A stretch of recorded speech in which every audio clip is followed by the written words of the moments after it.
Assalamualaikum warahmatullahi wabarakatuh.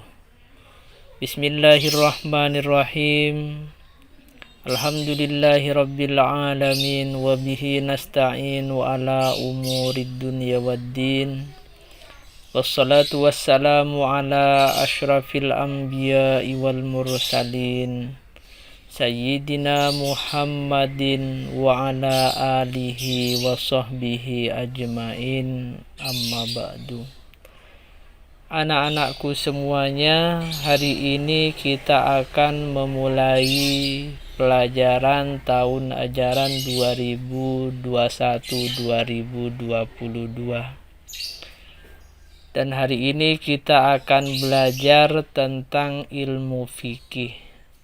Sebelum pembelajaran kita mulai, mari pembelajaran kita hari ini kita awali dengan membaca suratul Fatihah, dengan harapan mudah-mudahan apa yang akan kita pelajari nanti menjadi ilmu yang barokah dan bermanfaat buat kita semua.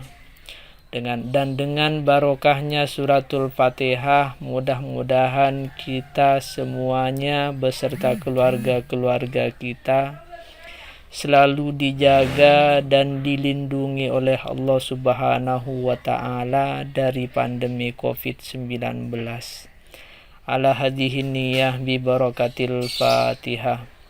A'udzu billahi minasyaitonir rajim. Bismillahirrahmanirrahim. Alhamdulillahi rabbil alamin, arrahmanirrahim, maliki yaumiddin. Iyyaka na'budu wa iyyaka nasta'in, ihdinas siratal mustaqim, siratal ladzina an'amta 'alaihim, ghairil maghdubi 'alaihim waladdallin. Amin. Anak-anakku semuanya, hari ini kita akan belajar tentang makanan halal. Yang dimaksud dengan makanan halal adalah makanan yang diperbolehkan untuk dikonsumsi, untuk dimakan menurut tuntunan syariat Islam. Kata makan itu sendiri dalam Al-Quran disebut sebanyak 109 kali. Sedangkan kata makanlah yang merupakan fi'il amr atau perintah itu disebut oleh Allah dalam Al-Quran sebanyak 27 kali. Semua makanan pada dasarnya adalah halal untuk dikonsumsi sampai ada dalil yang menyatakan keharamannya. Sebagaimana firman Allah dalam Al-Quran surat Al-Ma'idah ayat 88. A'udzu billahi minasyaitonir rajim. Bismillahirrahmanirrahim. Wa kulu mimma razaqakumullahu halalan thayyiba wattaqullaha alladzi antum bihi mu'minun. Wa kulu, dan makanlah kalian, mimma, dari sesuatu, razaqakum, yang memberi rizki, kum, kepada kalian, Allahu, siapa Allah, halalan, rizki yang halal, thayyiban, lagi baik. Wattaqullaha, dan takutlah kalian Allah, kepada Allah, alladzi, Allah, antum, adapun kalian, bihi, kepada Allah, mu'minun, adalah beriman. Jadi Allah dalam ayat ini memerintahkan kita untuk memakan rizki yang telah diberikan oleh Allah, rizki yang halal dan baik. Begitu juga firman Allah dalam surat An-Nahl ayat 114 yang Allah berfirman, Bismillahirrahmanirrahim. Wa kulu mimma razaqakumullahu halalan thayyiba washkuru ni'matallahi in kuntum iyyahu ta'budun. Wa kulu dan makanlah kalian mimma dari sesuatu razaqakum yang memberi rizki kum kepada kalian. Allahu siapa Allah. Halalan rizki yang halal thayyiban lagi baik. Washkuru dan bersyukurlah kalian nikmatallahi akan nikmat-nikmat Allah. In kuntum jika ada kalian iyahu kepada Allah ta'buduna adalah menyembah kalian. Jadi Allah memerintahkan sekali lagi untuk memakan rizki yang halal dan baik, serta memerintahkan untuk bersyukur, untuk selalu bersyukur akan nikmat-nikmat Allah yang telah diberikan kepada kita semua. Salah satu ketentuan makanan halal adalah makanan yang baik atau thayyib. Artinya makanan yang bisa bermanfaat untuk kesehatan jasmani, kesehatan rohani, dan juga untuk akalnya. Sedangkan ketentuan lain tentang makanan halal, makanan itu harus diperoleh dengan cara yang halal. Macam-macam makanan halal. Yang pertama, makanan yang zatnya makanan itu sendiri adalah halal. Contohnya misalnya sapi atau buah-buahan. Sapi itu tidak diharamkan oleh Allah. Buah apel zatnya itu sudah halal, tidak ada larangan untuk mengkonsumsi buah apel. Ciri-ciri makanan yang halal zatnya, yang pertama adalah makanan yang berasal dari binatang atau tumbuhan yang tidak diharamkan oleh Allah. Sebagaimana tadi bahwa hukum asal dari semua makanan yang ada di dunia ini adalah mubah, adalah halal. Sampai kemudian Allah melarang atau mengharamkan makanan itu untuk dikonsumsi. Makanan yang haram untuk dikonsumsi secara nas Al-Quran misalnya babi ataupun makanan-makanan yang diperoleh dengan cara-cara yang dilarang oleh Allah. Ciri yang kedua adalah kehalalannya dijelaskan dalam Al-Quran, dalam hadis, dalam ijma' dan qiyas.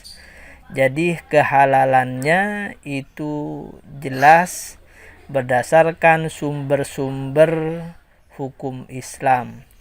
Saya mengingatkan kembali bahwa sumber-sumber hukum Islam itu ada 4. Yang pertama adalah Al-Quran, yang kedua adalah hadis, yang ketiga adalah ijma ulama, dan yang keempat adalah qiyas. Jadi sumber hukum Islam itu ada 4. Al-Quran yang merupakan wahyu Allah yang disampaikan kepada Rasulullah Muhammad sallallahu alaihi wasallam melalui perantara malaikat Jibril. Sumber hukum yang kedua adalah hadis. Hadis itu adalah perkataan atau perbuatan Rasulullah. Sedangkan yang ketiga, sumber hukum Islam yang ketiga itu adalah ijma', kesepakatan para ulama. Dan yang keempat, sumber hukum Islam yang keempat itu adalah qiyas. Yang ketiga, ciri dari makanan halal zatnya itu adalah bermanfaat bagi kesehatan tubuh kita. Sedangkan ciri yang keempat, makanan itu tidak merusak badan, tidak juga merusak akal, dan juga tidak merusak pikiran. Yang kelima adalah tidak kotor, tidak najis, dan juga tidak menjijikkan. Jadi makanan yang akan kita makan itu halal zatnya apabila tidak kotor, tidak bercampur dengan najis, dan juga tidak menjijikkan. Sebagaimana firman Allah dalam Al-Quran surat Al-Baqarah ayat 168. A'udzu billahi minasyaitonir rajim. Bismillahirrahmanirrahim. Ya ayyuhan nasu kulu mimma fil ardi halalan thayyibah. Ya ayyuhan nasu, wahai manusia, kulu makanlah oleh kalian mimma dari sesuatu fil ardi yang ada di bumi, halalan yang halal, thayyiban lagi baik. Wala tattabi'u, dan jangan kalian mengikuti khutuwatis syaitani, akan langkah-langkah setan. Kenapa kita dilarang mengikuti langkah-langkah setan? Innahu, karena sesungguhnya setan, lakum bagi kalian, aduun adalah merupakan musuh, mubinun yang nyata. Jadi dalam ayat ini Allah Subhanahu wa ta'ala memerintahkan kepada kita semua untuk memakan apa-apa yang ada di bumi yang itu dihalalkan oleh Allah dan juga dianggap baik. Dan kita dilarang untuk jangan sekali-kali mengikuti langkah-langkah setan, karena setan itu adalah merupakan musuh yang sangat nyata bagi umat manusia. Makanan halal juga bisa mendorong kita untuk bisa lebih bersyukur kepada Allah Subhanahu wa ta'ala. Sebagaimana firman Allah dalam surat Al-Baqarah ayat 172. Bismillahirrahmanirrahim. Ya ayyuhalladzina amanu. Kalau yang tadi Allah memakai redaksi ya ayyuhan nas kepada semua manusia, sekarang memakai ya ayyuhalladzina amanu, orang-orang yang beriman. Ya ayyuhalladzina amanu, wahai orang-orang yang beriman, kulu makanlah oleh kalian min thayyibati, dari yang baik-baik, ma sesuatu, razaqnakum yang memberikan rizki Allah kami kum kepada kalian.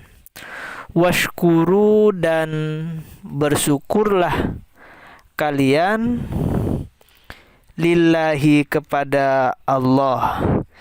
In kuntum, jika ada kalian, iyahu kepada Allah, ta'budun adalah menyembahnya.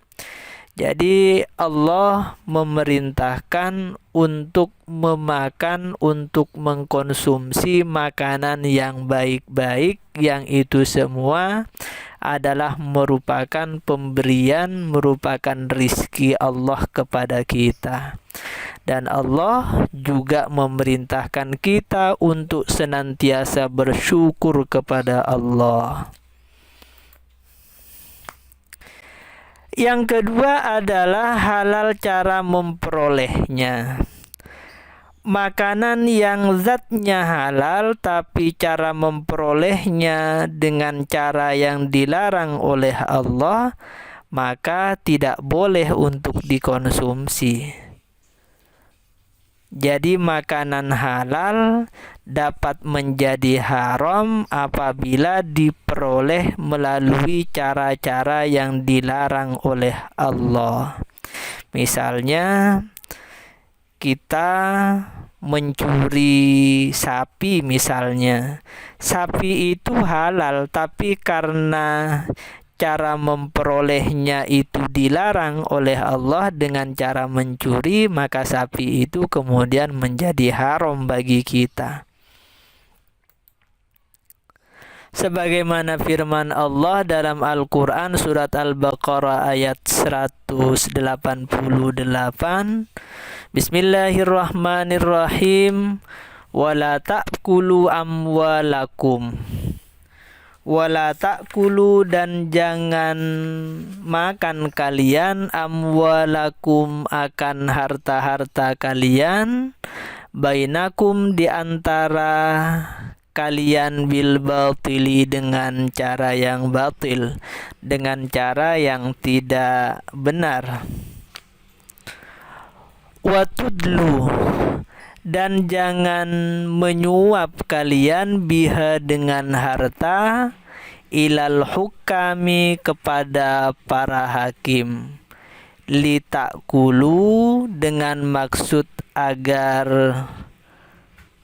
kalian dapat makan, fariqan, akan sebagian harta, min amwalin nasi, dari harta-harta manusia, bil ismi, dengan jalan dosa, wa antum, dan kalian, ta'lamun, adalah mengetahui itu semua. Jadi Allah melarang memakan harta-harta di antara kalian dengan cara yang tidak benar. Dan kita juga dilarang untuk menyuap hakim dengan tujuan untuk memperoleh sebagian dari harta-harta manusia lainnya. Yang ketiga adalah halal cara memprosesnya. Makanan halal yang diproses melalui proses yang tidak halal, maka makanan itu menjadi tidak halal. Misalnya daging sapi awalnya adalah halal. Daging sapi yang disembelih dengan benar itu merupakan makanan halal. Akan tetapi lalu kemudian diproses dengan cara mencampur dengan daging babi untuk diolah menjadi bakso. Maka bakso yang merupakan percampuran antara sapi dengan babi itu kemudian menjadi haram. Kenapa? Karena ada sebuah kaidah fikih yang mengatakan idza jatama'al halalu wal haramu ghulibal haram. Jika berkumpul barang yang halal dengan yang haram, maka yang dimenangkan adalah keharamannya. Yang keempat adalah halal cara menyajikan, mengantarkan, serta menyimpannya. Makanan atau minuman itu tidak boleh disajikan dengan memakai piring yang terbuat dari emas. Begitu juga tidak boleh menyimpan atau mengantar makanan untuk tujuan yang dilarang oleh syariat Islam. Lalu pertanyaannya, bagaimana caranya membiasakan mengkonsumsi makanan yang halal? Agar kita terbiasa mengkonsumsi makanan yang halal, ada cara-cara tertentu. Yang pertama adalah kita harus membeli bahan makanan dari tempat yang terpercaya, dari tempat yang terjamin kehalalannya. Yang kedua, kita membeli daging di tempat orang-orang muslim atau di tempat non-muslim yang diperoleh dan disembelih secara syariat Islam. Karena sapi misalnya itu halal, tapi kalau kemudian cara menyembelihnya tidak sesuai dengan syariat Islam, maka sapi itu jadi makanan yang tidak halal untuk dikonsumsi. Yang ketiga adalah mendapatkan makanan dengan cara yang baik. tidak dengan cara-cara yang dilarang oleh Allah. Dan yang keempat, membeli makanan dengan uang yang halal. Uang yang kita pakai untuk membeli makanan adalah uang yang kita peroleh secara halal. Dan yang kelima, menghindari makanan yang telah diharamkan dalam syariat Islam.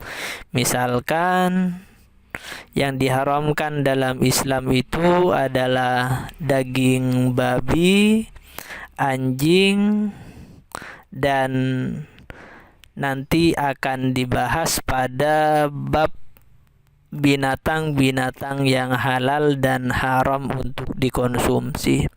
Yang berikutnya adalah senantiasa bersyukur kepada Allah Subhanahu wa Ta'ala.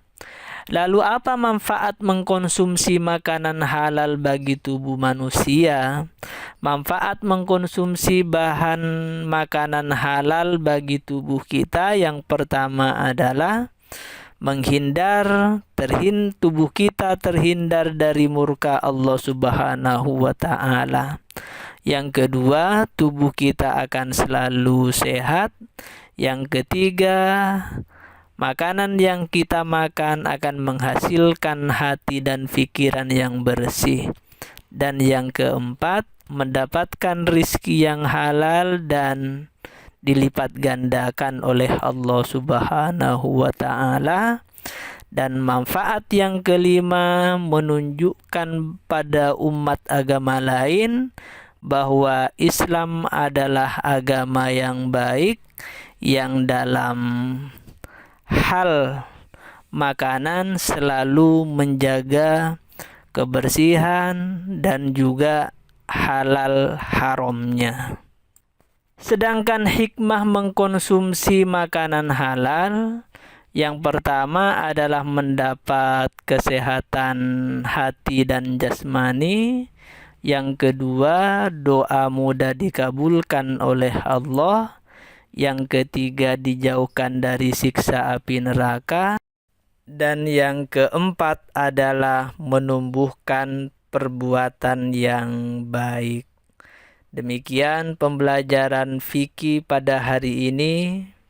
Mudah-mudahan menjadi ilmu yang bermanfaat dan menjadi perantara kalian semua menjadi orang-orang yang sukses, yang bisa membanggakan keluarga dan kedua orang tua kalian, dan apa yang menjadi cita-cita kalian semua dimudahkan oleh Allah Subhanahu wa Ta'ala. Ala hadhihi niyyah bi barakatil Fatihah. A'udzu billahi minasyaitonir rajim. Bismillahirrahmanirrahim. Alhamdulillahi rabbil alamin arrahmanir rahim maliki yaumiddin. Iyyaka na'budu wa iyyaka nasta'in. Ihdinas siratal mustaqim, siratal ladzina an'amta 'alaihim ghairil maghdubi 'alaihim waladdallin. Amin. Dan mari kita bersama-sama membaca sebuah syair yang berisi munajat kepada Allah agar kita selalu dilindungi oleh Allah dari taun, dari pandemi yang sedang melanda Indonesia. Ya Rabbana bil anbiya wa fi rijalin sulaha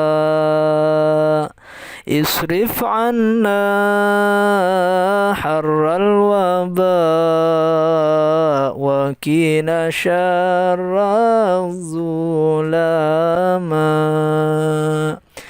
li khamsatun utfi biha harral wabail khatima al-Mustafa wal Murtada wa banahuma wa Fatimah. Amin ya Allah, Amin ya Allah, amin ya Allah, amin ya Allah. Amin ya Allah, amin ya Allah, ya Allah Rabbal Alamin. Pembelajaran kita hari ini kurang lebihnya mohon maaf. Wallahul muwaffiq ila aqwamit thoriq. Wassalamualaikum warahmatullahi wabarakatuh.